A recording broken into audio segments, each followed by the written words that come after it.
उम्मीद है जी। बिल्कुल संजय, बेहद शुक्रिया आपका। वहीं बिहार के कई अजला में सैलाब का कहर जारी है। मुजफ्फरपुर के बूढ़ी गंडक नदी खतरे के निशान से ऊपर है, जिसकी वजह से कई गांवों में सैलाब की सी कैफियत है। मुतादिद गांव पानी में डूब गए हैं। खाने पीने और दीगर जरूरी लवाजमात की किल्लत की वजह से लोग नकल मकानी पर मजबूर हो गए हैं। एसडीआरएफ की टीम इन इलाकों की निगरानी कर रही है।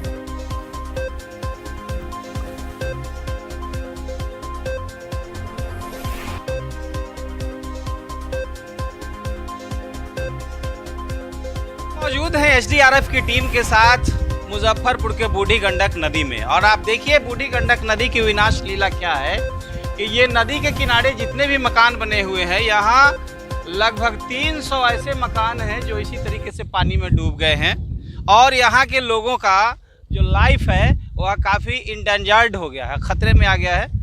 उन्हीं के रेस्क्यू के लिए एसडीआरएफ की टीम बनाई गई है। पदाधिकारी हमारे साथ है। क्या कुछ कैसे प्राथमिकताएं होती है आपको बचाने की सूचना पर? बाढ़ जैसे हालात में प्रशासन द्वारा सूचना मिलता है कि इस इलाके में पानी घुस गया है और जो ग्रामीण है वो अस्त व्यस्त हो रहे हैं, तो उनको निकालना निहायत ही ज़रूरी होता है।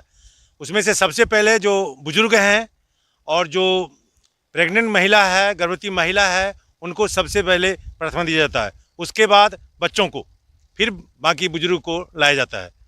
इस सभी को साथ प्राथमिकता के साथ उनको निकाला जाता है और सुरक्षित स्थान पर पहुंचाया जाता है, ऊंचे जगह पे, जहां पे कि उनको सरकार की हर प्रकार की सुविधा मिल सके, उन जगह पर पहुंचाया जाता है।